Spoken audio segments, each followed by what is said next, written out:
Porn addiction ನನಗೆ ಗೊತ್ತು ಈ ಒಂದು ಟಾಪಿಕ್ ಬಂದು ಮೆಚ್ಯೂರ್ ಆಗಿರುತ್ತೆ. ಖಂಡಿತವಾಗ್ಲೂ ವಿಡಿಯೋನ ಕೊನೆವರೆಗೂ ನೋಡಿ, ತುಂಬಾ ಇಂಪಾರ್ಟೆಂಟ್. ಎಲ್ಲರೂ ಕೂಡ ಪಾರ್ನ್ ನೋಡಕ್ ಹೋಗ್ಬೇಡಿ ಅಂತ ಹೇಳ್ತಾರೆ. ಆದ್ರೆ ಏನಕ್ಕೆ, ರೀಸನ್ ಏನಿದೆ ಇದರಿಂದ, ಯಾಕೆ ನಾವು ಪಾರ್ನ್ ಅಡಿಕ್ಷನ್ ಮಾಡ್ಕೋಬಾರ್ದು? ಇದರಿಂದ ಒಂದು ಸೈಕಲಾಜಿಕಲ್ ರೀಸನ್ ಇದೆ, ಅದನ್ನ ಈ ಒಂದು ವಿಡಿಯೋದಲ್ಲಿ ತಿಳಿಸ್ಕೊಡ್ತೀನಿ ಬನ್ನಿ. ನಮ್ಮ ಒಂದು ಬ್ರೈನ್ ನಲ್ಲಿ ಒಂದು ಕೆಮಿಕಲ್ ಇರುತ್ತೆ, ಅದನ್ನ ಡೋಪಮೈನ್ ಅಂತ ಕರೀತಾರೆ. ಯಾವಾಗ ಈ ಒಂದು ಡೋಪಮೈನ್ ರಿಲೀಸ್ ಆಗುತ್ತೆ ಅಂದ್ರೆ, ನೀವು ಯಾವಾಗ ಖುಷಿಯಾಗಿರ್ತೀರೋ, ಎಕ್ಸೈಟ್ಮೆಂಟ್ ಇಂದ ಫೀಲ್ ಆಗ್ತಿರೋ, ಅವಾಗ ಮಾತ್ರ ಈ ಒಂದು ಡೋಪಮೈನ್ ಅನ್ನುವಂಥದ್ದು ರಿಲೀಸ್ ಆಗತ್ತೆ.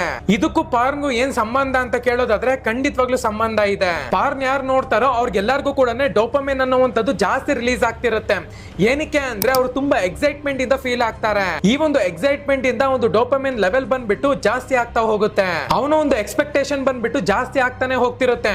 ಈ ಒಂದು ವಿಡಿಯೋನಲ್ಲಿ ಇರೋ ತರನೇ ನನ್ನ ಒಂದು ರಿಯಲ್ ಲೈಫ್ ನಲ್ಲಿ ಇರ್ಬೇಕಲ್ವಾ ಅಂತ ಹೇಳಿ. ನೀವು ಪಾರ್ನ್ಗೆ ಕಂಪ್ಲೀಟ್ ಆಗಿ ಅಡಿಕ್ಷನ್ ಆಗಿದ್ದೀರಾ ಅಂದ್ರೆ, ಒಂದು ಸತಿ ನೀವು ರಿಯಾಲಿಟಿಗೆ ಬಂದಿದ ತಕ್ಷಣ ಆ ಒಂದು ಹ್ಯಾಪಿನೆಸ್